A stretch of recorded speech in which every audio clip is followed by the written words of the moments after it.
जिस तरह के अंट-शंट प्रधानमंत्री बोल रहे थे राष्ट्रपति के बारे में कि वो तो सारा पंजाब की प्रॉब्लम उन्होंने क्रिएट की है, मेरी माँ तो लिखित में लिख गई है कि उनका बिल्कुल अतवार नहीं करना। इन्हीं इंदिरा से जुड़ा ये वाकया चलता है कि पद पर आने से पहले ज्ञानी ज़ैल सिंह ने कहा कि वो कहेंगी तो झाड़ू भी लगा दूंगा। किसी को पता ये हुआ था नहीं हुआ था, सच में बोला था? मैंने उनकी बेटी को पूछा, मैं यहाँ नहीं था, वो कहने लगी ये आधा सही है आधा गलत है। इमरजेंसी में मिसेस गांधी ने पूरी ताकत राष्ट्रपति की वापस ले ली थी कि वो रबर स्टैंप है, उसके पास जो भी हम कैबिनेट से भेजेंगे वो ठप्पा लगाएगा। जब जनता दल की सरकार आई उन्होंने वापस पुरानी चीज नहीं की, उन्होंने ये कर दिया कि राष्ट्रपति एक बार वापस कर सकता है, लेकिन अगर कैबिनेट विधेयक के अलावा कोई भी आएगा तो बस एक बार वापस कर ले, लेकिन अगर कैबिनेट दोहराएगी तो उसको ठप्पा लगाना पास करना पड़ेगा। अब ज्ञानी जी ने कहा कि ये कहाँ पे लिखा है कि राष्ट्रपति कितना टाइम सोच सकता है? परामर्श का समय तो लिखा नहीं। भिंडरावाला जो खड़ा हुआ और ये कहा गया कि कम्युनल पॉलिटिक्स अकाली दल की, उसे चैलेंज करने के लिए भिंडरावाले को खड़ा किया गया, उसमें ज्ञानी ज़ैल सिंह का हाथ था, ये भी कहा गया। ये कितना सच है? गलती किसी और की है, कीमत मेरे को अदा करनी पड़ेगी। मैंने सोचा रिजाइन कर दें, राष्ट्रपति के पद से छोड़ के आ जाते तो इन्होंने कहा मैं अपनी कौम का तो लीडर बन जाता लेकिन देश के साथ धोखा होता। अब ये चीज राजीव गांधी नहीं समझ सका कि ये आदमी ना कौम का रहा ना इसको हमने अपने साथ रखा, तो इसलिए ये इन्होंने सोचा कि अगर ये रिजाइन कर जाते तो हो सकता है बगावत जो फौज में हो रही थी और बढ़ती और नुकसान होता। जाने से पहले इंदिरा गांधी ने कहा अच्छा ज्ञानी जी फिर पता नहीं कब मिलेंगे, तो इन्होंने सोचा शायद मिसेस गांधी को, इसलिए मिसेस गांधी को बड़ा ये रहता था सितारों का, एस्ट्रोलॉजी का, वो उनके दिमाग में कुछ था। बड़ी धार्मिक हो गई थी बीच में। हाँ, उनके दिमाग में कुछ था कि कुछ समय ठीक नहीं, कुछ अनहोनी घटेगी, हाँ कुछ होने वाली है। तो ज्ञानी ने सोचा कि शायद इनको कुछ अंदाजा है कि कोई मेरे पे कुछ होने वाला है, तो इन्होंने ज्वाइंट सेक्रेटरी को बुला के हवाई जहाज में पूछा कि ये क्यों बोली इंदिरा गांधी, फिर पता वो बात सही निकली है। क्या राजीव गांधी, आपने उस दौरान उन्हें भी देखा होगा, समझा होगा, इस मामले में कुछ इनसिक्योर नेता थे कि उन्हें लगता था कि इंदिरा के बेटे होने के बावजूद और फिर अकेले उत्तराधिकारी होने के बावजूद क्या कोई और भी हो सकता था जो प्रधानमंत्री बन जाता?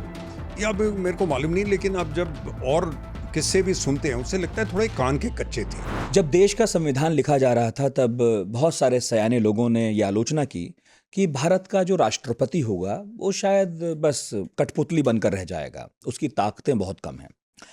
लेकिन इस देश में फिर कुछ ऐसे राष्ट्रपति हुए जिन्होंने बड़े बड़े बहुमत पाए प्रधानमंत्रियों की बाहें मरोड़ी और ये दिखाया कि राष्ट्रपति के पास भी ताकत है और उनका इस्तेमाल भी करेंगे। ऐसे एक राष्ट्रपति हुए ज्ञानी ज़ैल सिंह, देश के 7वें राष्ट्रपति। फरीदकोट की रियासत से आते थे, आम कांग्रेसी कार्यकर्ता थे और फिर वो राष्ट्रपति भवन तक जा पहुंचे। उन्होंने अपने 5 साल के कार्यकाल में बहुत कुछ देखा। ऑपरेशन ब्लू स्टार था, एनटी रामाराव का तख्ता पलट था, फिर इंदिरा गांधी की हत्या थी, सिख दंगे थे और जाने क्या क्या उन्होंने अपने सामने होते देखा, उसमें उनकी भूमिका रही। और वो एक ऐसे राष्ट्रपति भी थे जिनके बारे में कहा जाता है कि उन्होंने ये बात कही राष्ट्रपति बनने से पहले कि यदि प्रधानमंत्री कहेंगी तो मैं झाड़ू भी लगाऊंगा। इसके बाद वो ऐसे राष्ट्रपति भी बने जिन्होंने प्रधानमंत्री का एक पास हुआ बिल, सदन से आया बिल भी अपनी जेब में रख लिया और फिर उसे कभी पास होने नहीं दिया। और वो फिर एक ऐसे राष्ट्रपति भी रहे कि जिन्हें प्रधानमंत्री के तख्ता पलट की बहुत सारी गुजारिशें हुई लेकिन उन्होंने किया नहीं, भले ही उस प्रधानमंत्री से उनकी बनती नहीं थी। ज्ञानी ज़ैल सिंह, हम में से बहुत सारे लोग हैं जो बस उनके नाम से ही परिचित हैं और नहीं जानते कि उन्होंने क्या क्या देखा, क्या क्या कैसे डील किया। वो इन 5-6 सालों में जो कुछ कर रहे थे, एक व्यक्ति उनके साथ लगातार था जो ये सब कुछ देख रहा था। आप अगर उस वक्त की तस्वीरें देखें तो उन्हें वहां पर पाएंगे हमेशा मौजूद। केसी सिंह सीनियर डिप्लोमेट हैं, Cairo, New York, Ankara, UAE, Iran, इतनी सारी जगहों पर उन्होंने सेवाएं दी। लेकिन ये जो किताब उन्होंने लिखी द इंडियन प्रेसिडेंट, ये है ज्ञानी ज़ैल सिंह के बारे में, उन दिनों के बारे में जो एज ए डिप्टी सेक्रेटरी उन्होंने ज्ञानी ज़ैल सिंह के साथ बिताए। तो आज आप हमारे साथ हैं सर, बहुत बहुत शुक्रिया आने का। मुझे बुलाने का बहुत बहुत धन्यवाद। और मैं सच बताऊं तो आपकी किताब पढ़ने के बाद मुझे महसूस हुआ कि मैं कितना कम जानता था और जानना चाहिए था, क्योंकि ये वो दौर था जब ज्ञानी ज़ैल सिंह ने 82 से 87 के बीच में राष्ट्रपति थे वो, जब इस देश ने बहुत कुछ देखा, बहुत कुछ झेला और उसमें से बहुत कुछ ऐसा है जो आज भी हमें प्रभावित कर रहा है। आप इन पूरे दौर में उनके साथ थे। एक बात बताइए, यहाँ से शुरू भी करना चाहूँगा। ये बात सच है कि जब उन्हें राष्ट्रपति बनाया जा रहा था, तो एक ऐसे कागज़ पर भी त्यागपत्र पहले ही लिखवा लिया गया, जिस पे डेट नहीं लिखी थी। ये मैं शुरू से उनके साथ नहीं था। उस समय मैं अमेरिका में था, न्यूयॉर्क में। मैं 83 में आया, ये राष्ट्रपति 82 में बने। 82 की जुलाई में ये बने, लेकिन उसके बाद ये दिल का ऑपरेशन करवाने ह्यूस्टन गए। उन दिनों बड़े कम जगह थी जहाँ पे बाईपास ऑपरेशन होते थे, आजकल तो जगह जगह होते हैं। तो क्योंकि मैं न्यूयॉर्क में था, वहाँ से मेरी ड्यूटी लगी। नारायणन साहब जो बाद में राष्ट्रपति बने, उस टाइम सफीर थे, वॉशिंगटन में एम्बेसडर थे। तो उन्होंने कहा, एक सीनियर अफसर थे जिन्होंने पहले ज्ञानी जी से काम किया था, 59 बैच IAS बागला साहब, वो मिनिस्टर इकोनॉमिक थे वॉशिंगटन में। उनको कहा आप लिएजन ऑफिसर जाइए, और उन्होंने कहा मैं केसी सिंह को साथ में डिप्टी लिएजन ऑफिसर, क्योंकि फॉरेन सर्विस ऑफिसर है, इनको पता क्या करना है। तो वो 3-4 हफ्ते जो मैं ह्यूस्टन में रहा, वहाँ पे मेरा सारा काम देख के, जाने से पहले, राष्ट्रपति के जाने से पहले, बिंद्रा साहब जो ज्वाइंट सेक्रेटरी थे, जो ऑल इन ऑल थे, IS बिंद्रा बाद में क्रिकेट में बड़े मशहूर हुए, BCCI संभाली उन्होंने बाद में। तो उन्होंने मेरे को कहा कि आप वापस आके राष्ट्रपति भवन में आ जाइए, क्योंकि हमें विदेश मंत्रालय से कुछ चाहिए। ज्ञानी जी इंग्लिश नहीं बोलते, इंटरप्रिटेशन भी चाहिए, और उनकी ब्रीफिंग के लिए, सारी चीज़ के लिए क्रेडेंशियल्स होते हैं, विदेश मेहमान आते हैं बाहर के देशों से, तो इसलिए आप आ जाइए। ये इन्होंने मेरे को 82 के आखिर में बोल दिया था।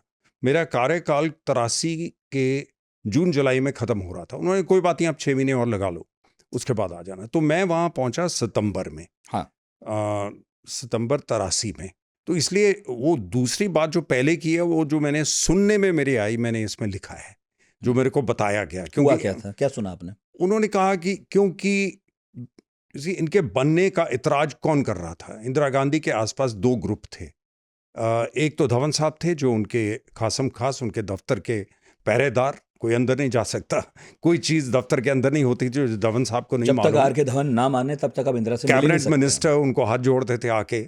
उनको पता था, क्योंकि उनको Mrs Gandhi, prime minister Gandhi का बिल्कुल स्वभाव पता था, उनको मूड पता था, उनको ये पता था।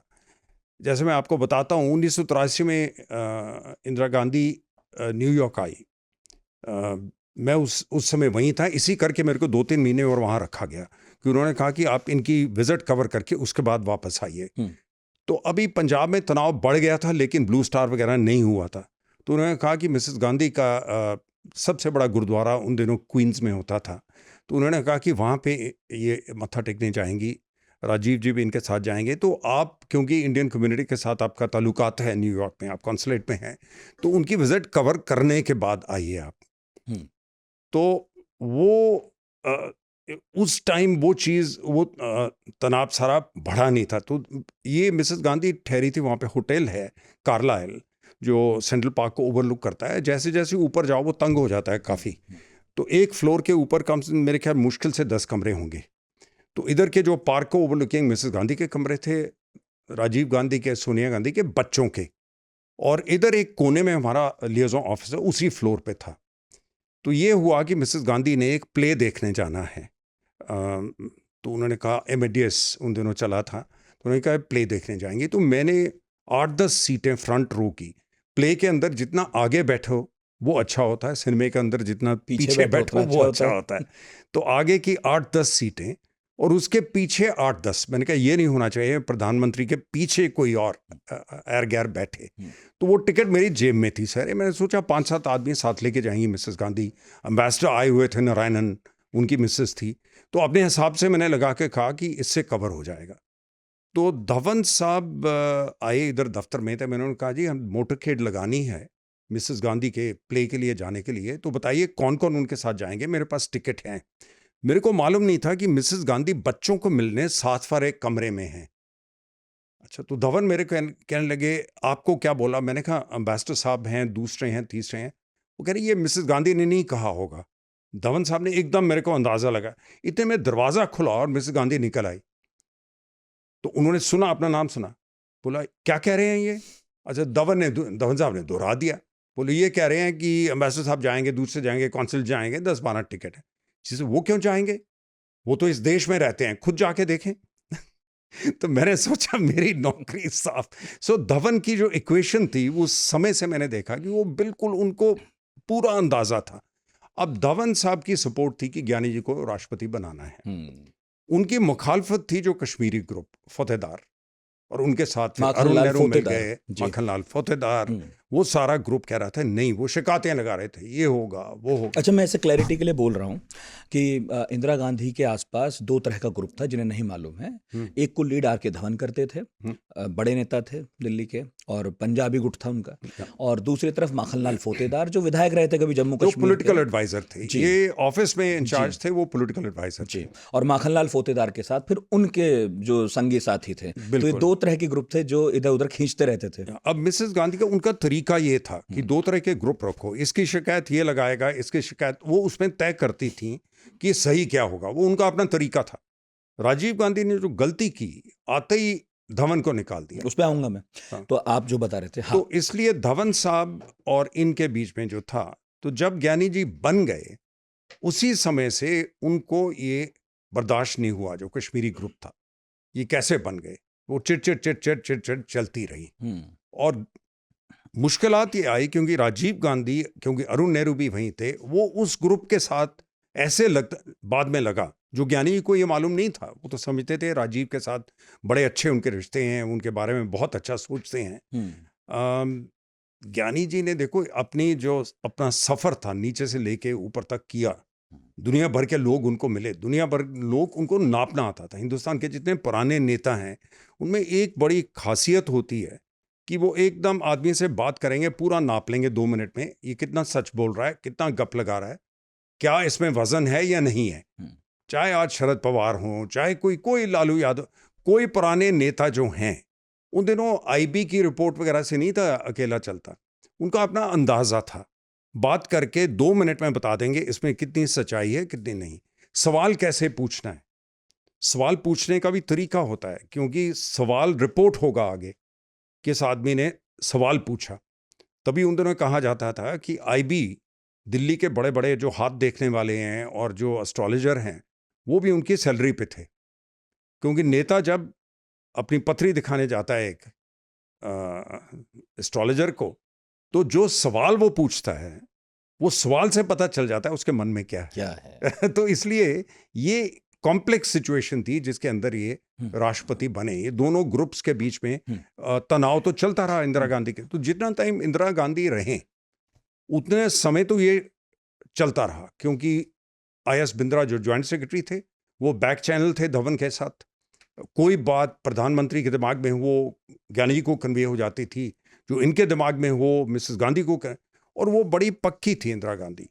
उनमें ये बर्दाश्त पड़ी थी कि पब्लिक के अंदर पूरी इज्जत, बेशक गुस्से हों, बेशक उनको कोई बात नापसंद हो, लेकिन पब्लिक के अंदर राष्ट्रपति से एक कदम पीछे रहेंगी, राष्ट्रपति से पहले पहुंचेंगी जहां पहुंचना हो। वो फॉर्म जिसको कहते हैं, फॉर्म पूरा ऑब्जर्व करती थी कि ये राष्ट्रपति हैं। जैसे आजाद काफ़ी ट्विटर पे आया कि जब भारत रत्न दिया जा रहा है अडवाणी जी को, तो राष्ट्रपति खड़ी हैं और प्रधानमंत्री बैठे हैं, तो उस पर चर्चा हो रही है सोशल मीडिया पे। तो ये चीज़ों में मिसेस गांधी बहुत पक्की थी। उनको आप कभी ऐसी चर्चा में नहीं पाएंगे, क्योंकि वो हमेशा ये कहती थी राष्ट्रपति नंबर 1 है, हालांकि ताकत सारी उनके पास थी। बिल्कुल। ज्ञानी ज़ैल सिंह खांटी नेता थे, उन्होंने आज़ादी की लड़ाई भी लड़ी, फिर वो पंजाब के मुख्यमंत्री भी रहे, केंद्र में वो गृहमंत्री भी रहे। वो जब राष्ट्रपति बने तो परिस्थितियां क्या थी, उन्हें ही क्यों चुना गया था कि वो राष्ट्रपति बने? देखो, कई कारण हो सकते हैं। कई तो कहते हैं कि संजय गांधी के समय से मिसेस गांधी और संजय गांधी ने तय किया, क्योंकि जब ये चीफ मिनिस्टर थे उस टाइम संजय के साथ इतनी ज़्यादा इनके रिश्ते बहुत ज़्यादा करीबी नहीं थे। बिल्कुल। क्योंकि इमरजेंसी के दौरान इन्होंने सख्ती नहीं की अपोजिशन पे, बादल साहब वगैरह को जेल में ठोक दिया, लेकिन उनको पूरी वहाँ पे जो भी चीज़ चाहिए उनको दी। नौकर तक उनकी जेल में साथ में जेल में भेज दिए कि इसको भी भेज दो। और उनको ये जेल वालों का था कि इन पे कोई सख्ताई नहीं करनी, जेल में हैं लेकिन इज्जत से रखना है इनको। तो वो संजय गांधी को ये शायद ये कन्वे होता था, बंसी लाल वगैरह चाबी लगाते थे जाके, तो इस करके वो रिश्ता उतना नहीं था, प्रगाढ़ नहीं था। लेकिन जब पावर नहीं रही और ज्ञानी जी ने उस समय भी अपना गांधी फैमिली के साथ, मिसेस गांधी के साथ अपना पूरा मिलना जुलना उठना बरकरार रखा, अकेला नहीं रखा। उन दिनों होता है कई तरह की मदद चाहिए आपको, जो मदद देने वाले होते हैं सब भाग जाते हैं, कई पार्टी छोड़ के भाग गए, तो उस समय ये संजय के करीब आ गए।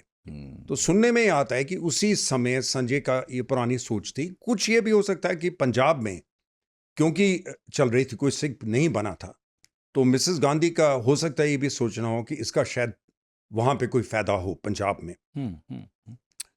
तीसरा ये क्योंकि गृह मंत्री थे दरबारा सिंह, एक ही पॉलिटिशियन है जिसके बारे में ज्ञानी जी को बहुत ज़्यादा, अदरवाइज बहुत बर्दाश्त थी, वो कभी अपना वो गुस्से नहीं होंगे किसी के ऊपर, लेकिन दरबारा सिंह को बिल्कुल बर्दाश्त नहीं करते थे, जो उनके बाद सीएम बने। तो दरबारा सिंह बार बार कहते थे गृह मंत्री मेरे को चलाने नहीं देता। भिंडरावाले वाला जो इशू हुआ, देखो गृह मंत्री ने छोड़ दिया, मैं तो पकड़ लेता। हालांकि गृह मंत्री के पास तो पुलिस नहीं है, पुलिस तो चीफ मिनिस्टर के पास होती है। लेकिन एक छवि थी, दरबारा सिंह एक सेकुलर नेता हैं और ज्ञानी जैल सिंह की छवि ये ज़रूर थी कि वो उनका थोड़ा सा धार्मिक रुझान ज़रूर है। तो और भिंडरावाले को खड़ा करने के पीछे भी ये माना जाता है कि शुरुआत में, भली बाद में ना सही, ज्ञानी जैल सिंह का बड़ा हाथ था। तो मैं खैर ये पूछ रहा था आपसे कि दरबारा सिंह और ज्ञानी जैल सिंह की आपस में लगी हुई थी, तो एक थ्योरी ये भी है कि गृह मंत्रालय से उनको निकाल कर राष्ट्रपति बना दो, राष्ट्रपति बना दो। ये रोज की चिट जो चलती है, ये चीफ मिनिस्टर उससे निकाल दो। तो उन्होंने राष्ट्रपति बनने के बाद ये सब करना छोड़ दिया, ये रिपोर्ट आई। राष्ट्रपति के बाद तो भी जाहिर ही है, क्योंकि वो वहाँ के जो होम सेक्रेटरी है, पीसी अलेक्जेंडर प्रिंसिपल सेक्रेटरी थे, वो राष्ट्रपति को थोड़ी पूछेंगे। राष्ट्रपति बुला के दखल अंदाजी नहीं कर सकता उसमें। लेकिन वो दूसरी बात है कि अगर इनकी सलाह लेनी है तो वो ले लेंगे, नहीं लेकिन लेते। पंजाब की पॉलिटिक्स में पूछना चाह रहा था कि राष्ट्रपति बनने के बाद जो आरोप लगते हैं ज्ञानी जैल सिंह पर कि उन्होंने पंजाब की पॉलिटिक्स को तब भी अपने ताईं खूब प्रभावित किया, ये ठीक है? नहीं, ये गलत है, क्योंकि जब आप राष्ट्रपति बन जाओ और चीफ मिनिस्टर दरबारा सिंह हो या प्रेसिडेंट्स रूल हो जाए और उसमें गवर्नर का राज हो, तो वो तो होम मिनिस्टर के इशारे पे चलेगा ना, और प्रधानमंत्री के इशारे पे चलेगा। तो उसमें आप हाँ, वो दूसरी बात है, क्योंकि इनको मिलने वाले लोग जो थे वो आएंगे, पंजाब से आते रहेंगे। लेकिन जब जैसे राजीव गांधी आ गए, उसके बाद उन्होंने अर्जुन सिंह को भेज दिया वहाँ गवर्नर लगा के। हाँ। तो वो अकॉर्ड के अंदर प्रेसिडेंट से ना पूछा, ना सलाह ली, ना कुछ किया। हाँ, इसी पे मुझे आना है, जब राजीव गांधी की बात करूंगा। थोड़ा और पहले, मुख्यमंत्री के तौर पर अगर मैं पूछूं आपसे ज्ञानी जैल सिंह के बारे में, क्या उपलब्धियां और क्या परेशानियां वो विरासत में छोड़ के गए थे जब वो केंद्र में आए? देखिए, बीच में तो फिर ये हार गई, क्योंकि इमरजेंसी के बाद जब सारे हार गए तो ऑपोजिशन में थे। इन पे उल्टा बादल साहब ने एक कमीशन बैठा दिया। इनके जो प्रिंसिपल सेक्रेटरी थे बागला साहब, उनको रातों रात कह दिया आप दिल्ली चले जाओ, आप पंजाब में नहीं रह सकते। तो इसलिए MS गिल, जो बाद में चीफ इलेक्शन कमिश्नर बने, अभी अभी उनकी मृत्यु हुई, MS गिल प्रिंसिपल सेक्रेटरी थे बादल साहब के। वो एक बैच सीनियर हैं बागला साहब। बागला साहब जो यूपी से हैं, लेकिन वो उनकी जो सोच, वो बिल्कुल पंजाबी की तरह लड़ाकू, तो वो थे ज्ञानी जी के प्रिंसिपल सेक्रेटरी। तो उनको निकाल दिया, ओवरनाइट दिल्ली में भेज दिया, कहीं ज्वाइंट सेक्रेटरी लगा दिया किसी मिनिस्ट्री में।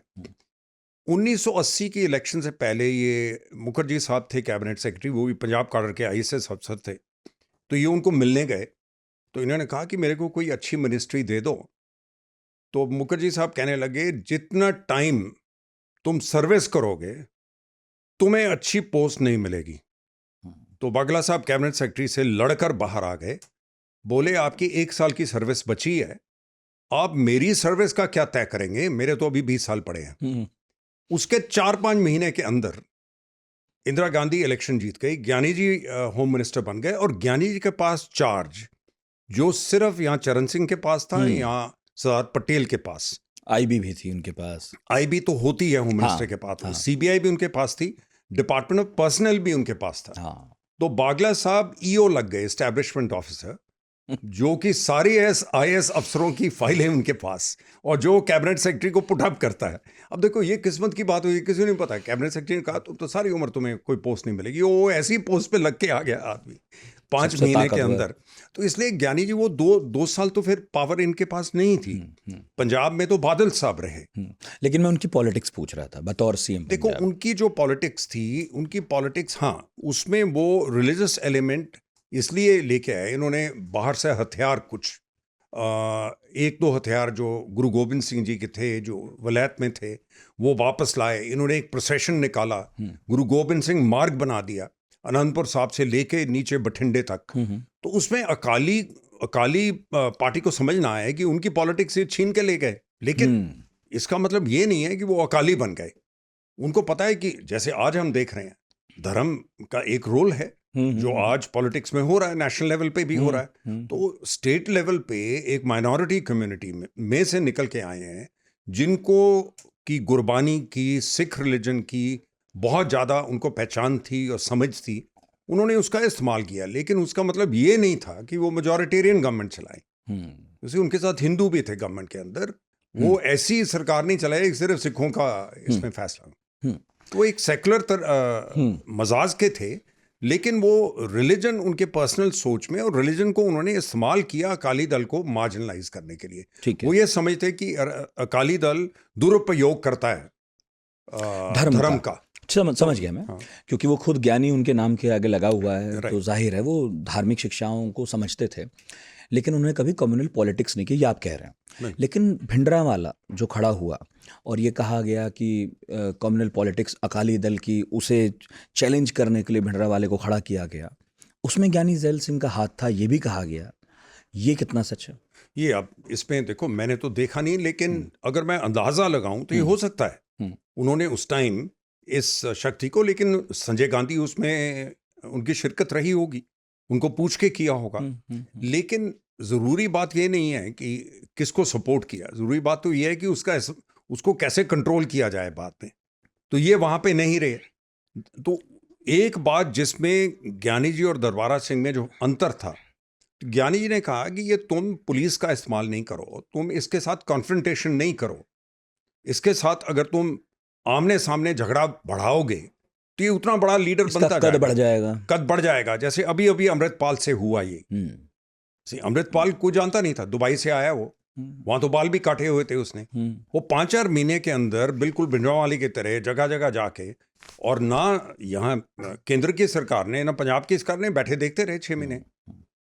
जब उसका कद बढ़ गया फिर आप उसके पीछे भागे, उसको पकड़ के अब आपने सामने रखा हुआ है। तो इसलिए ये गलतियां कई बार दोहराई जाती हैं।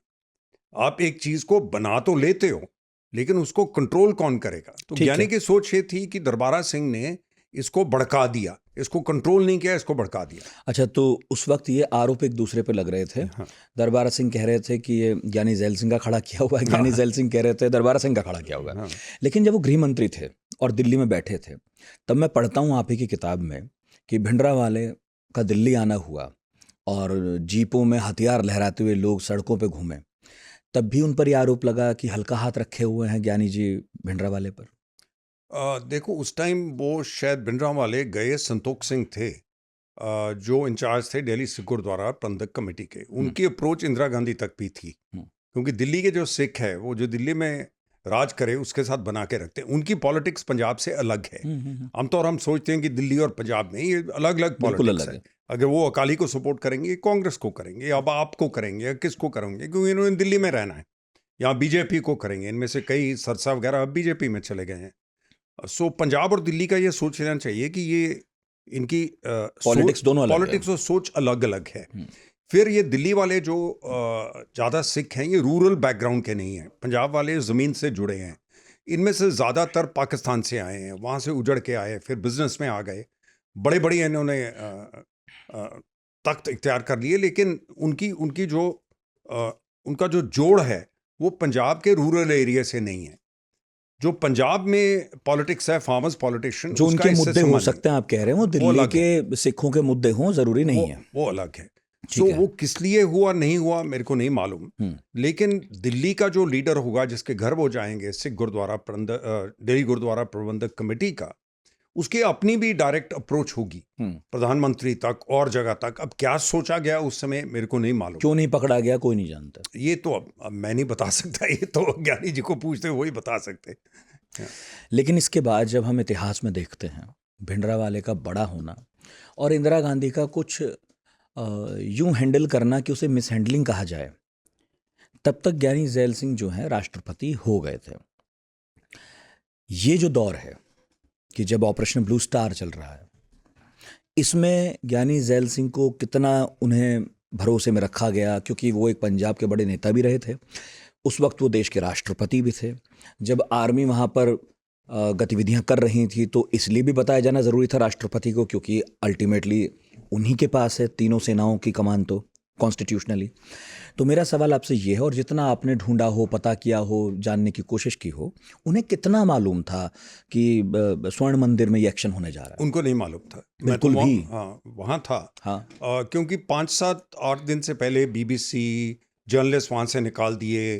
कुछ ऐसे ऑपरेशन करने से पहले आप फायरिंग करते हो ये देखने के लिए कि वापस का फायर कहाँ से आ रहा है, कौन कहाँ पे बैठा है। तो इसलिए वहाँ से लग रहा था कि ये तैयारी कर रहे हैं ऑपरेशन करने की। आर्मी चली गई, आर्मी को कंट्रोल दे दिया पूरा, तो ये तो ज़ाहिर हो रहा था। लेकिन ये सारा कुछ प्रेसिडेंट को ना पूछा ना बताया। वो उसी तरीके से अंदाज़ा लगा रहे थे जैसे हम या कोई पब्लिक में या कोई आदमी लगा रहा हो। पब्लिक न्यूज़ सुन के अखबारों की या रेडियो पे या टीवी पे जो भी आ रहा था, उसको पढ़कर जितना अंदाज़ा लगा सकते थे उतना लगा रहे थे। और ये इसमें कोई मेरे ख्याल आश्चर्य नहीं होना चाहिए, क्योंकि अरुण सिंह, राजीव गांधी, अरुण नेहरू, इनका भी इसमें रोल था। मिनिस्टर ऑफ स्टेट जो उन दिनों थे रक्षा मंत्रालय में, तो एक ग्रुप था यंगर लीडरशिप का जो इसको सुपरवाइज, जो आर्मी चीफ वेस्टर्न कमांड में सुंदर जी थे उन दिनों, बाद में आर्मी चीफ बने। तो वो मेरे ख्याल में मिसेस गांधी डायरेक्टली नहीं इसमें कर रही थी, क्योंकि ये इससे अंदाज़ा लगता है जब मिसेस गांधी वहाँ होके आई, फिर राष्ट्रपति को मिलने आई, तो उन्होंने कहा कि मेरे को ये नहीं बताया गया था कि इतना नुकसान करेंगे। तो इसका मतलब ये डायरेक्टली सुपरवाइज नहीं कर रही थी, कोई और लोग थे जो कर रहे थे। ये मानना चाहिए कि प्रधानमंत्री इंदिरा गांधी और राष्ट्रपति ज्ञानी जैल सिंह दोनों को इस बात की ठीक सूचना नहीं थी कि क्या होने जा रहा है, और ये भी नहीं थी कि नुकसान इतना होगा। नहीं, मिसेस गांधी को तो सूचना थी, उनको बिना पूछे कुछ नहीं हो सकता। लेकिन उसकी जो उनको बताया गया था हम 24 घंटे में ख़त्म कर देंगे या आगे से रिएक्शन क्या होगा, मेरे को पंजाब के कई रिटायर्ड पुलिस ऑफिसर्स ने बताया, वहाँ के रिटायर्ड डिप्टी कमिश्नर ने बताया कि जब ब्रीफिंग हो रही थी उसमें वो पुलिस ऑफिसर ने कहा, देखिए CID, पंजाब CID की रिपोर्ट है, उनके पास बहुत हथियार है। आर्मी वाले कहते हैं आप चुप रहो, आपको कुछ नहीं मालूम, हमें पता है। सो आर्मी के जो लगाए, जब उन्होंने कंट्रोल ले ली, इस पे मेरे बैचमेट हैं रमेशिंदर सिंह, उन्होंने किताब भी लिखी है ब्लू स्टार पे, वो डिप्टी कमिश्नर थे अमृतसर में। उन्होंने कहा कि हमें तो बिल्कुल मार्जिनलाइज कर दिया, हम अगर कोई बात पूछते हैं उन्होंने कहते हैं आप चुप रहो। मतलब पुलिस वालों से बात करना पसंद नहीं किया? नहीं, पुलिस भी नहीं, एडमिनिस्ट्रेशन भी नहीं, किसी को से भी नहीं। उन्होंने कहा हमारा चार्ज है। उन्होंने कहा कि ये सारे कॉम्प्रोमाइज हैं, उनके दिमाग में ये था। अब देखो, पुलिस को CID, जो लोकल CID है, लोकल पुलिस है, उसको अगर इंटेलिजेंस तो उसके पास है ना, लोग हैं, अब वो उनको रोक नहीं पाए, वो दूसरी बात है। तो उनकी बात सुन नहीं रही थी आर्मी, उन्होंने मन बना रिया था कि ये तो फटाफट हम अंदर जाएंगे। तो आर्मी एक्शन का ज्ञानी जैल सिंह को पता ना देना, क्या ये इसलिए हुआ क्योंकि इंदिरा के संबंध उनसे उस तरह के नहीं रहे थे जैसे राष्ट्रपति बनने से पहले थे? नहीं, इंदिरा गांधी जी को मेरे ख्याल ये बताया गया, जैसे कि हमने पहले भी कहा, कि उनको गृह मंत्रालय से यहाँ लगाया, दरबारा सिंह ने इल्ज़ाम लगाया, फिर कश्मीरी ग्रुप जो वहाँ पे बैठे थे वो कह रहे थे जी ये ज्ञानी मिले हुए हैं, ये तो इनका है।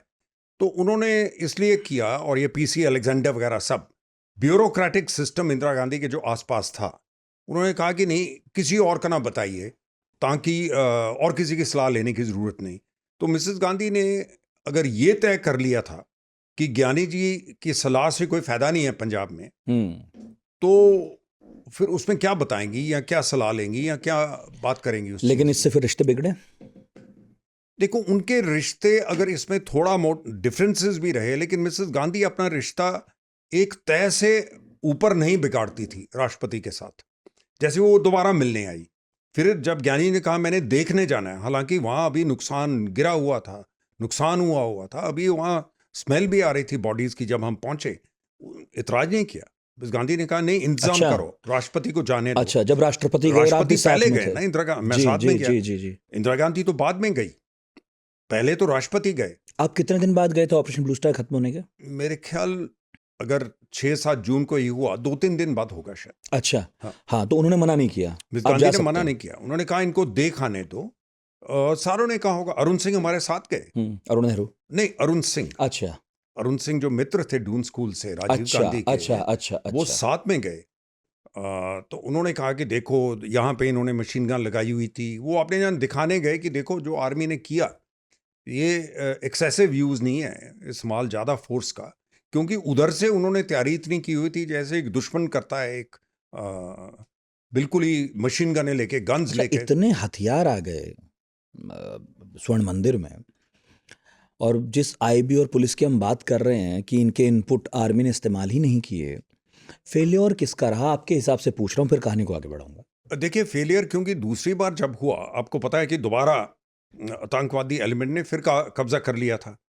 उस टाइम केपीएस गिल ने, हालांकि उस टाइम उतने हथियार नहीं थे उनके पास जितने भिंडरावाल के होते हुए बाद फर्क थी, लेकिन फेलियर तो है ही है जब आपको पता है कि हथियार अंदर जा रहे हैं।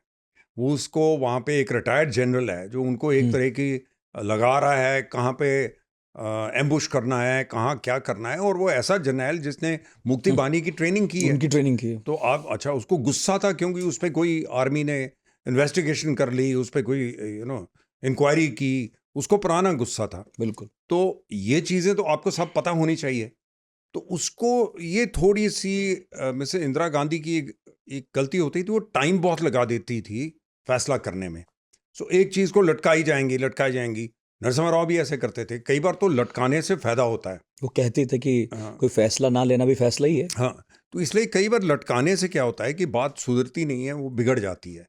तो वो इतनी ज़्यादा बढ़ गई कि वो एक ऐसे हद तक चली गई, जबकि अब करो क्या, करो या ना करो। फिर इनको कहा कि ये तो इंडिपेंडेंस डिक्लेयर करने वाले हैं, इन्होंने अंदर से खालिस्तान अनाउंस कर देना। अब पता नहीं करने वाले नहीं थे, करने वाले थे, जो भी थे, जब इतने हथियार लेके वहाँ पे बैठे तो गलती तो उस टाइम से है जब से आप अलाउ करते हो, आपने उनको बनाने दिया, हथियार लजाने दिया, तो ये कार्रवाई तो पहले। फिर जब केपीएस गिल ने किया दूसरी बार, उसने पूरा घेरा डाल के पानी खाना पीना सब बंद कर दिया, कुछ दिन के बाद अपने आप निकल आए वो। हाँ, अच्छा, तीसरी जो गलती थी, तीसरी जो कम से कम पता होना चाहिए कि वो दिन ऐसा इन्होंने लिया जबकि बहुत ज्यादा लोग वहां पे आए हुए थे। एक खास दिन था सिखों का, जिसपे आले दुआले से, गांवों से, औरों से बहुत लोग वहां मत्था टेकने आते हैं स्वर्ण मंदिर में। अब इतने लोग वहां बीच में फंसे हुए थे, आप उधर से अटैक शुरू कर रहे हो, तो वो सिविलियंस जो बीच में फंस गए, उनका नुकसान अलग। तो टाइमिंग भी गलत थी। या आप लोग गए, मेरा इंटरेस्ट है जानने में, आप लोग वहाँ गए, आपने वो नुकसान देखा, क्या क्या ऑब्जर्व किया, ज्ञानी जैल सिंह के चेहरे पर क्या भाव थे, और वो क्या मन में लेकर दिल्ली लौटे? देखो वहाँ तो कोई बात क्या होनी है, वो तो नज़र ही आ रहा था कि बहुत ज़्यादा नुकसान हुआ है करके। हम प्लेन में बैठे, इनफैक्ट मैंने लिखा भी है किताब में, जब जहाज़, क्योंकि वो एयरपोर्ट थोड़ा आगे है अमृतसर से, जब दिल्ली की तरफ आते हो तो अमृतसर के ऊपर से फ्लाई करते हो, जब नीचे देखो तो नज़र आ रहा था गोल्डन टेम्पल से धुआं निकल रहा है, अभी भी थोड़ा स्मोक निकल रही थी। तो जब उतरे, और नॉर्थ कोर्ट साउथ कोर्ट दो हैं ना राष्ट्रपति भवन में, उत्तर और दक्षिण दो कोर्ट्स हैं। दक्षिण तो होता था जहाँ पे बाहर के मेहमान आते थे, और उत्तर में जहाँ राष्ट्रपति उतरते हैं। तो जब ये गाड़ी से उतरे तो इनका आखिरी जो बात मेरे सुनने में आई, इन्होंने कहा गलती किसी और की है, कीमत मेरे को अदा करनी पड़ेगी। मैंने सोचा रिजाइन कर देंगे, तो मैं घर गया, मैंने कहा चलो तैयारी कर लो, अब विदेश मंत्रालय वापस चलते हैं, ये तो राष्ट्रपति तो जाएंगे अब। लेकिन सुबह जब मैं गया तो राष्ट्रपति रात को सो के, सुबह उठ के पाठ वगैरह करते थे, करके इन्होंने वो बात अपने अंदर रैशनलाइज कर ली, अपने दिमाग में सोच लिया कि, क्योंकि उससे बगावत शुरू हो गई थी सिख ट्रूप्स में, पटना में, दूसरी जगह जहाँ जहाँ फौजें थी सिखों की, पलटनों में बगावत शुरू हो गई थी। तो अगर राष्ट्रपति भी रिजाइन कर जाते, देखो एक चीज़ ज़रूर है, अगर ये रिजाइन कर जाते, ये मरते दम तक पंजाब के चीफ मिनिस्टर रहते। अगर अमरिंदर सिंह जो एक एमपी की सीट को छोड़ के 10 साल चीफ मिनिस्टर रह लिए, और उनके पास तो वो उतना काबू नहीं है बानी पे, उतना काबू नहीं है उस पंजाबी बोलने पे जो ज्ञानी जी में था, और ये छोड़ राष्ट्रपति के पद से छोड़ के आ जाते, तो इन्होंने कहा मैं अपनी कौम का तो लीडर बन जाता, लेकिन देश के साथ धोखा होता। अब ये चीज राजीव गांधी नहीं समझ सका कि ये आदमी ना कौम का रहा, ना इसको हमने अपने साथ रखा। तो इसलिए ये इन्होंने सोचा कि अगर ये रिजाइन कर जाते तो हो सकता है बगावत जो फौज में हो रही थी और बढ़ती और नुकसान होता, कंट्रोल तो हो जाती लेकिन और ज्यादा नुकसान बढ़ सकता था। उन्होंने किससे सलाह की थी कि मैं इस्तीफा दूं या ना दूं, इससे क्या नुकसान देखो, होंगे? रात को तो वो अपनी फैमिली से ही बात करते थे। औरों की एडवाइस तो उस टाइम नहीं। परिवार साथ में रहता था वहीं? परिवार, उनकी वाइफ वहाँ होती थी, लड़की उनकी जो डॉक्टर थी चंडीगढ़ में, वो उस समय आई होगी ज़रूर। वो फर्स्ट लेडी ऑफिशिएट भी वही करती थी। अच्छा। तो इसलिए वो होंगी। दूसरी बेटी वहाँ होती थी। बेटा तो इनका गांव में रहता था। बेटे को ना ये पॉलिटिक्स में लेके आए, ना उसको आगे करते थे। और अभी हाल में मैंने पढ़ा कोई पार्टी तो ज्वाइन कर ली है। उसने कर ली कोई हाँ, उसके बेटे ने की होगी। उनके बेटे ने की हाँ, होगी। बेटे करते मतलब रहते हैं। परिवार बेसिकली नॉन पॉलिटिकल ही रहा बाद में। ज्ञानी जी ने उसको कहा कि तूने पॉलिटिक्स में नहीं आना पहले दिन से।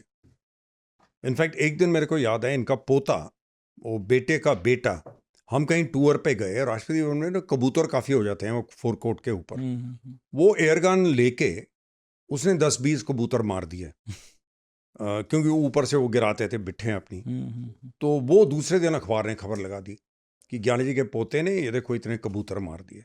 तो मेरे को अभी भी याद है, कहने लगे देखो मैं इसीलिए परिवार को साथ नहीं रखता, ये पहली बार रखा है और देखो इन्होंने क्या। सो इसलिए जब ये होम मिनिस्टर थे तब भी साथ नहीं थी फैमिली। अच्छा। चीफ मिनिस्टर के टाइम भी वो गांव में रहते थे सारे। लड़के को आगे नहीं करते थे, बेटियां वगैरह पढ़ती थी मेडिकल कॉलेज। ठीक है। तो इसलिए वो कहते थे कि परिवार को कंट्रोल में रखो, नहीं तो फिर कोई ना कोई ये ऐसी तुम्हारी जो जिस पद पे आप हो उसका दुरुपयोग करेंगे। होगा। हाँ, तो मैं पूछ रहा था कि वो जब लौटे और अगले दिन फिर उन्होंने इस्तीफा नहीं दिया जबकि आपको लग रहा था देंगे, तो मेरा यही सवाल था कि उनके आसपास कुछ ऐसे लोग भी थे क्या जिनसे उन्होंने ये मशवरा किया हो कि इस्तीफा दे देते हैं? क्योंकि ये बात आपने बिल्कुल सही कही और किताब में भी लिखी है कि अगर वो दे देते तो ये जो फांक थी जो लगातार और गहरी होती जा रही थी सिखों में और नॉन सिख्स में, ये और ज़्यादा बढ़ जाते। बिल्कुल उस सही। वक्त सबसे बड़े नेता थे शायद सरदारों के। बिल्कुल बिल्कुल सही, अभी तक हैं, और कोई राष्ट्रपति तो बना नहीं सिखों में से। देखो पोजीशन तो है, आप प्रधानमंत्री बन गए मनमोहन सिंह, लेकिन राष्ट्रपति कॉन्स्टिट्यूशन के मुताबिक तो राष्ट्रपति ऊपर है प्रधानमंत्री से। तो ये किया होगा उन्होंने फैमिली के साथ किया होगा, फोन पे तो किसी की सलाह लेंगे नहीं वो। एक आधा जो इनका कोई पुराना चीफ मिनिस्टर टाइम का पॉलिटिकल एडवाइजर रहा हो सकता वो राष्ट्रपति भवन में आए हों। सो एक था इनके क्लोज था बहुत, उसकी सलाह ली हो। लेकिन आम तौर पे ये मॉर्निंग में पाठ करेंगे ज़्यादा अपना ही, वो उनका तरीका बड़ा इंटरेस्टिंग था। वो बात करते करते हर एक आदमी से बात कर लेंगे, पीछे वॉक कर रहे हैं माली से पूछ लेंगे। सुबह इनका जो साथ इनके कपड़े वगैरह इनको देता था, सालेग्राम तैयार हो, सालेग्राम क्या हो रहा है, सालेग्राम सोचता जो एडवाइस दे रहा है, उसका मतलब ये नहीं है सारी बात उसकी मानेंगे या सुनेंगे। उनको आइडिया हो जाता था कि सालेग्राम क्या कह रहा है, ऊपर वाला आदमी क्या कह रहा है, केसी सिंह क्या कह रहा है, सेक्रेटरी क्या कह रहा है। कई बार क्योंकि मैं और सेक्रेटरी थे, वो तो मेरे से बहुत सीनियर थे, मैं तो जब सेक्रेटरी था, मेरे को अलग बुला लेंगे पहले, कहेंगे तुम्हारी क्या सोच है इस चीज़ पे। फिर कहते हैं अब मैं सेक्रेटरी को पूछूंगा, तुम चुप रहना। सो मेरी सलाह सेक्रेटरी के सामने नहीं लेंगे, ताकि अगर उन्होंने मेरी सलाह के साथ सहमत हो गए तो सेक्रेटरी छोटा महसूस करेंगे कि डेप्टी सेक्रेटरी की सलाह मान ली। तो बड़ा तरीका था उनका कि हर एक को साथ लेके चलो, किसी को ये महसूस ना हो उसकी बात नहीं माने, लेकिन सुनेंगे हर एक की, हर एक से पूछो। अब उनको जब ये डिसमिसल की बात चल रही थी, दुनिया भर के बड़े बड़े वकील उनको मिल रहे हैं। किसके डिसमिसल की? प्रधानमंत्री के, राजीव गांधी की बात हाँ, कर रहे हैं। तो वो जो इनको मिलने आएंगे इनको एक बड़ा तरीका था। उसने कहना जी ये कर दो, इन्होंने कहा लिख के दो मेरे को इस पे।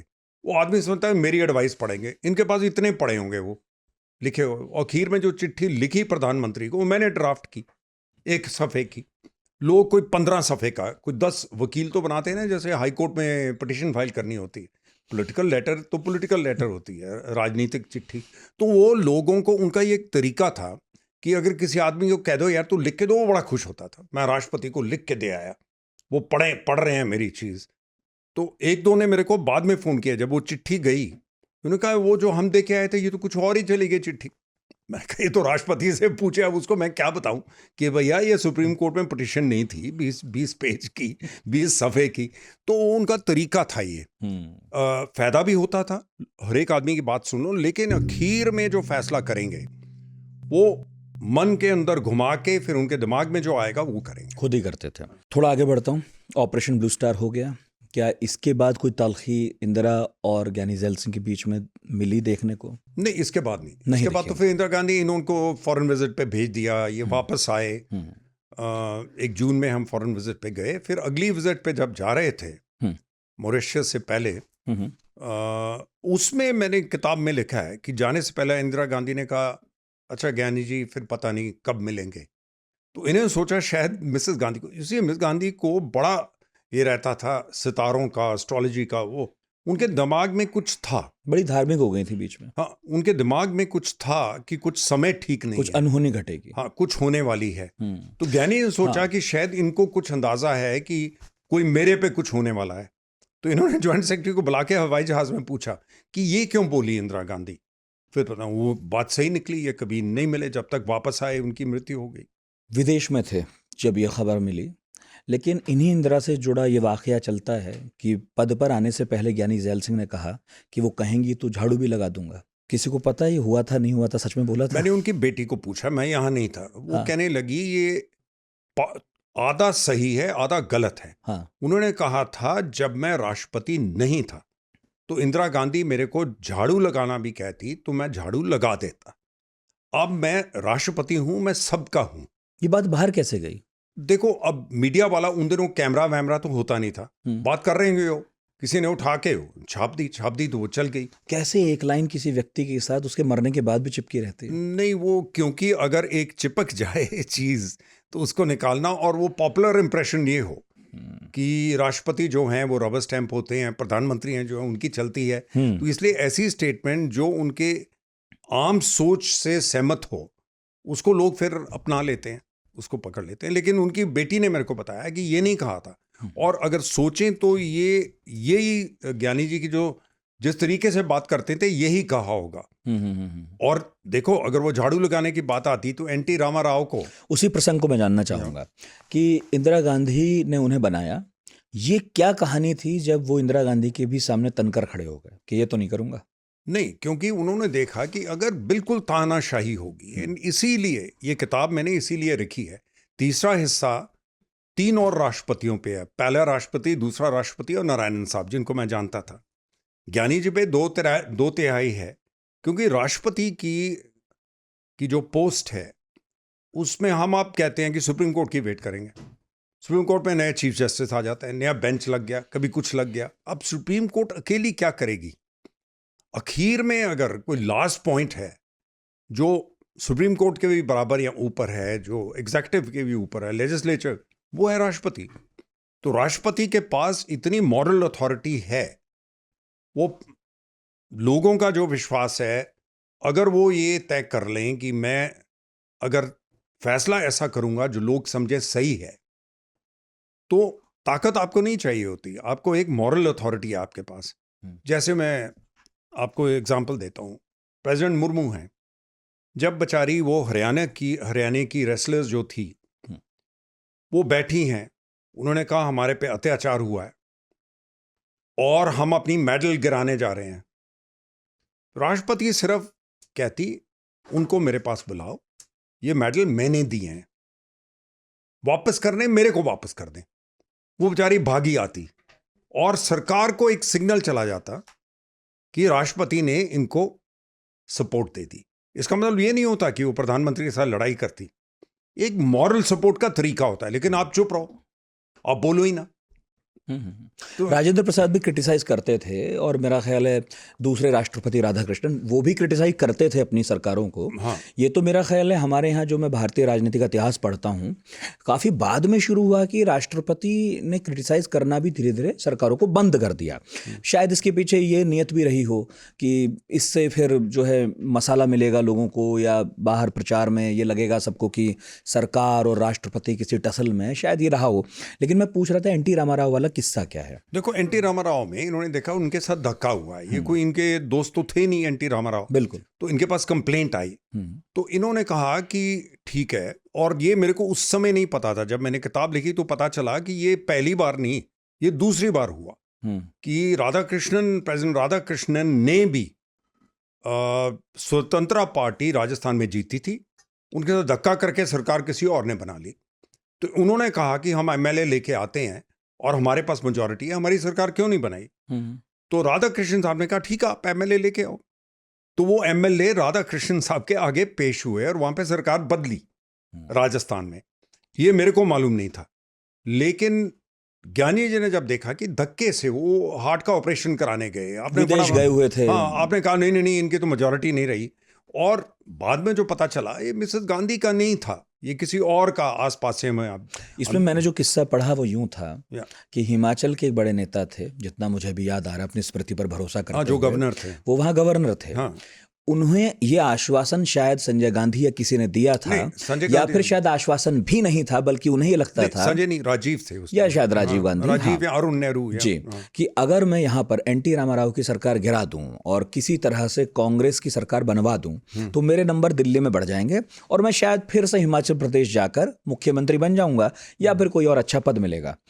उन्होंने वो रातों रात किया। एनटी रामाराव विदेश गए हुए थे, इन्होंने विपक्षियों को बुलाकर ये सब कुछ कर दिया, लेकिन उसके आगे कहानियां बता ही रहे हैं। तो उन्होंने कहा कि मैंने आना है, अपने एमएलए लेके मिलने आना है। तो इतनी चर्चा चली रैक्स के ऊपर जो फोन होता है धवन और बिंद्रा साहब के बीच में।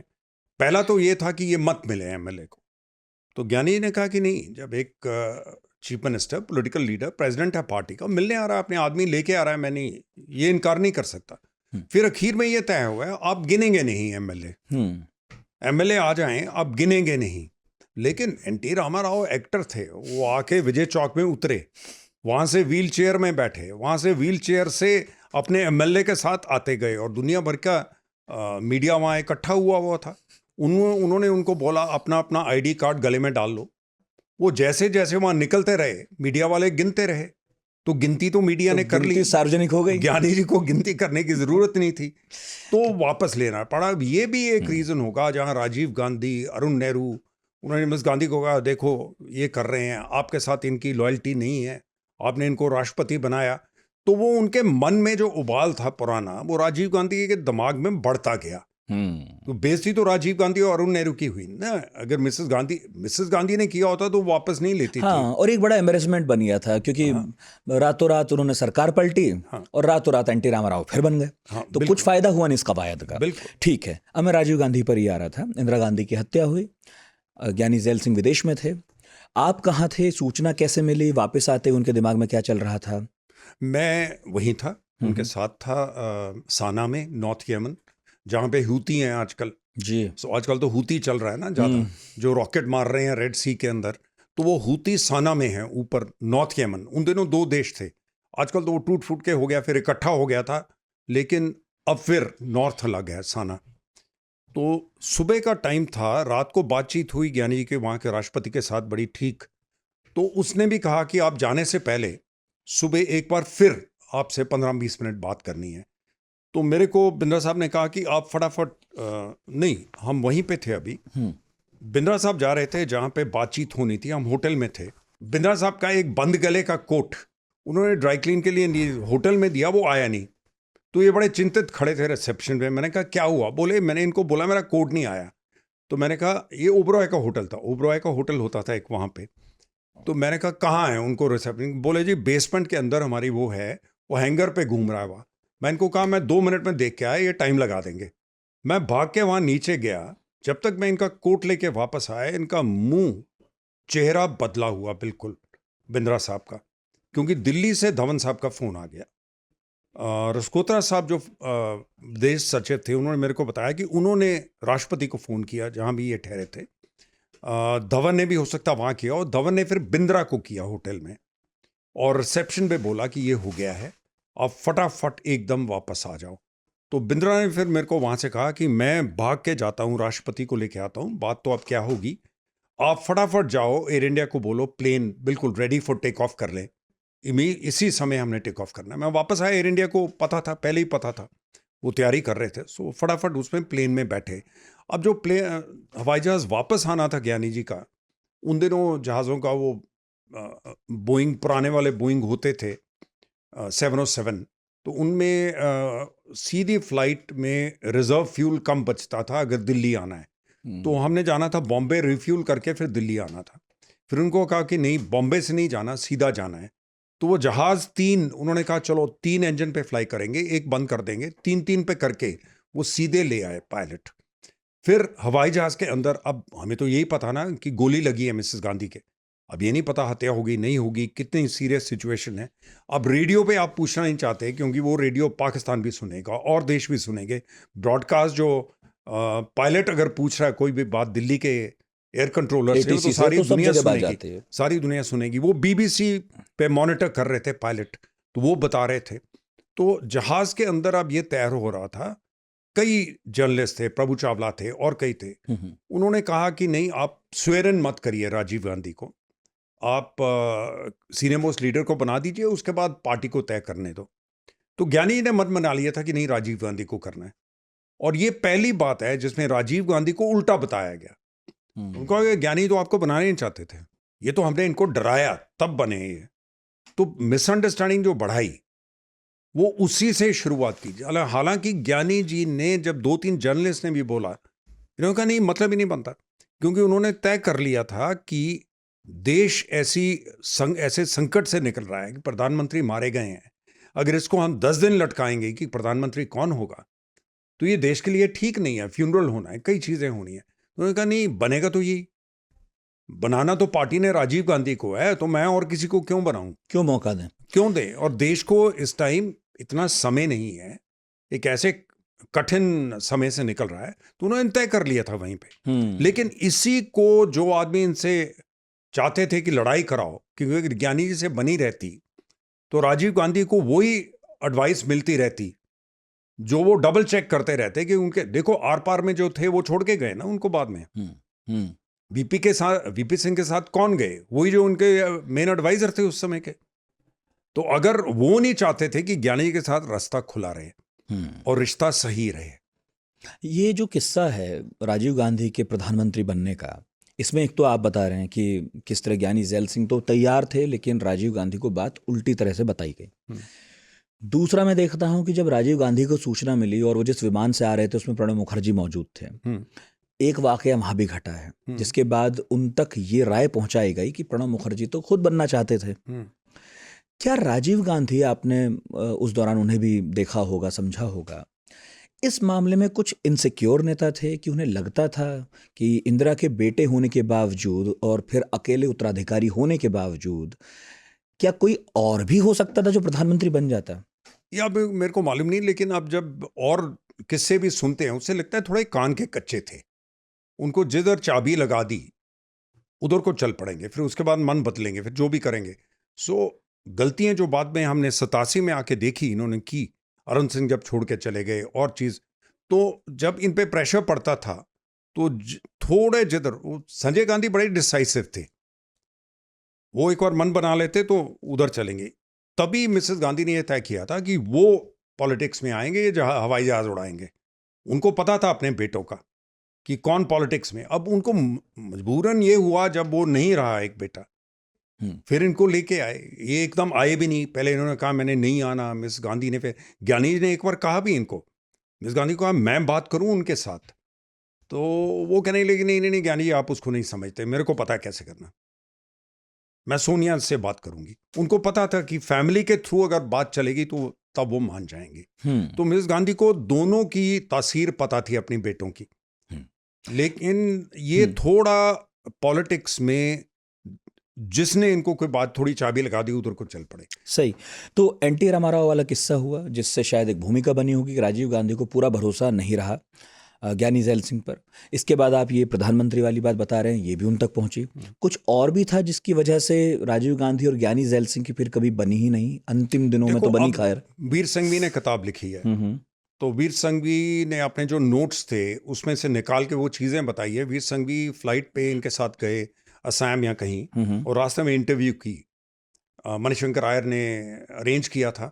तो अब अपनी किताब में वीर संघवी लिखते हैं कि जिस तरह के अंट-शंट प्रधानमंत्री बोल रहे थे राष्ट्रपति के बारे में कि वो तो सारा पंजाब की प्रॉब्लम उन्होंने क्रिएट की है, मेरी माँ तो लिखित में लिख गई है कि उनका बिल्कुल अतबार नहीं करना। पता नहीं कहाँ कहाँ से वो चीज़ें उन्होंने उठाई हैं, लेकिन वीर संघवी ने रिपोर्ट किया है। लेकिन ज्ञानी जी को गलती क्या रही कि ज्ञानी जी इतना प्यार करते थे और उनके मन में था कि मेरे को राष्ट्रपति बनाया। उनको एक था कि ये मेरे ऊपर एक वजन है, मैंने उतारना है, और ये बड़ा अच्छा बच्चा है।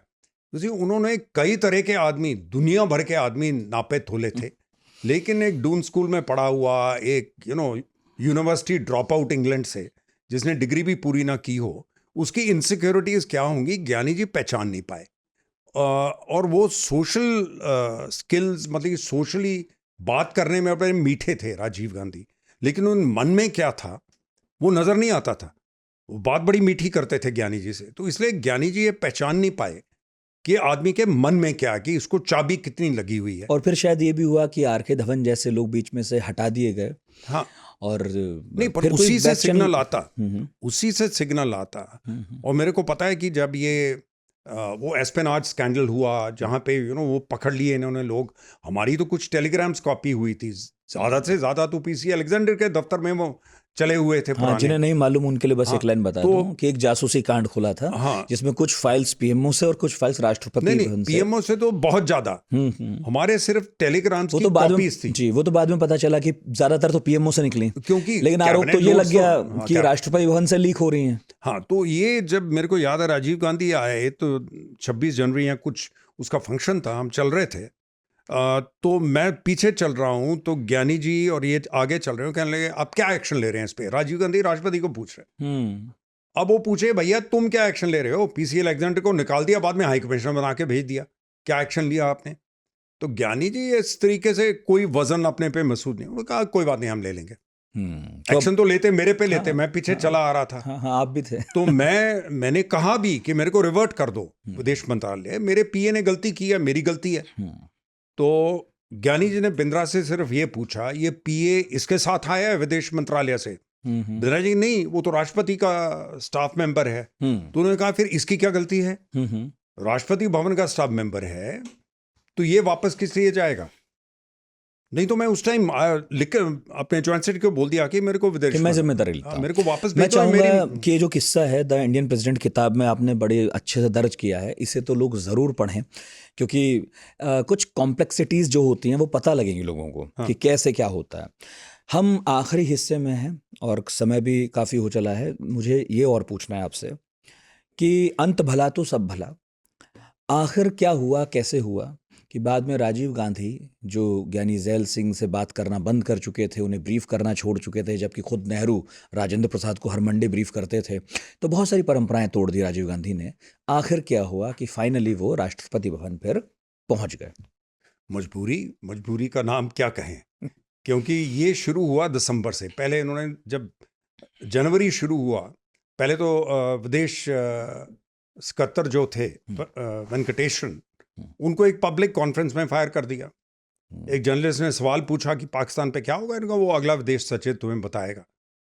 सो वो उठे, वेंकटेशन ने जाके रिज़ाइन कर दिया। फिर उसको कहे मत रिज़ाइन करो।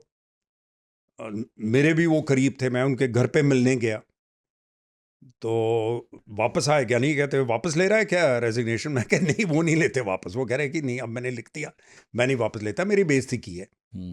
तो वहाँ से स्टार्ट हो गया। फिर उसके बाद पोस्टल बिल, उसके बाद हरियाणा इलेक्शन, वो एक ना, फिर बोफर्स आ गया। हाँ, पोस्टल बिल के बारे में थोड़ा सा बता दूं। ये पोस्टल बिल देखो आज भी उस महत्वपूर्ण है, क्योंकि जब आप नेट के ऊपर लोगों पे कंट्रोल, नए नए कानून आई जा रहे हैं और राष्ट्रपति ठप्पा लगा देते हैं, जो भी चला गया ठप्पा लगा दो, तो वो पोस्टल बिल पे उन दिनों के मुताबिक बहुत ज़्यादा जासूसी की बात थी कि कोई मर्जी चिट्ठी आई भी खोल ले। उन दिनों तो चिट्ठियों से ही वार्तालाप होता था, बातचीत होती थी। तो अगर कोई भी चिट्ठी खुल सकती है तो इसमें क्या आपका बचा क्या? तो ज्ञानी के बाद जब बिल आया, कॉन्स्टिट्यूशन में ये लिखा है, और ये जब इमरजेंसी खत्म हो गई, इमरजेंसी में मिसेस गांधी ने पूरी ताकत राष्ट्रपति की वापस ले ली थी कि वो रबर स्टैंप है, उसके पास जो भी हम कैबिनेट से भेजेंगे वो ठप्पा लगाएगा। जब जनता दल की सरकार आई, उन्होंने वापस पुरानी चीज नहीं की। उन्होंने ये कर दिया कि राष्ट्रपति एक बार वापस कर सकता है, लेकिन अगर कैबिनेट वित्त विधेयक के अलावा कोई भी आएगा तो बस एक बार वापस कर ले, लेकिन अगर कैबिनेट दोहराएगी तो उसको ठप्पा लगाना पास पड़ेगा। करना पड़ेगा। अब ज्ञानी जी ने कहा कि ये कहाँ पे लिखा है कि राष्ट्रपति कितना टाइम सोच सकता है? परामर्श का समय तो लिखा नहीं। अब देखिए, वो तो कोई कॉन्स्टिट्यूशनल एक्सपर्ट नहीं थे, ये तो राजनीतिक सोच है, ये तो स्ट्रीट स्मार्टनेस है। हाँ, तो उन्होंने कहा कि कहाँ लिखा है इसमें? अगर प्रधानमंत्री चाहता है मेरे को इम्पीच कर ले। इम्पीच करने के राजीव गांधी के पास भी 2/3 राज्यसभा में नहीं था। लोकसभा में तो सबसे भारी बहुमत था इतिहास का, लेकिन राज्यसभा में 2/3 नहीं था। तो उन्होंने कहा कर ले मेरे को इम्पीच, वो लेके बैठ गए। अब देखो, ये भी एक नया तरीका जो ज्ञानी जी ने निकाला।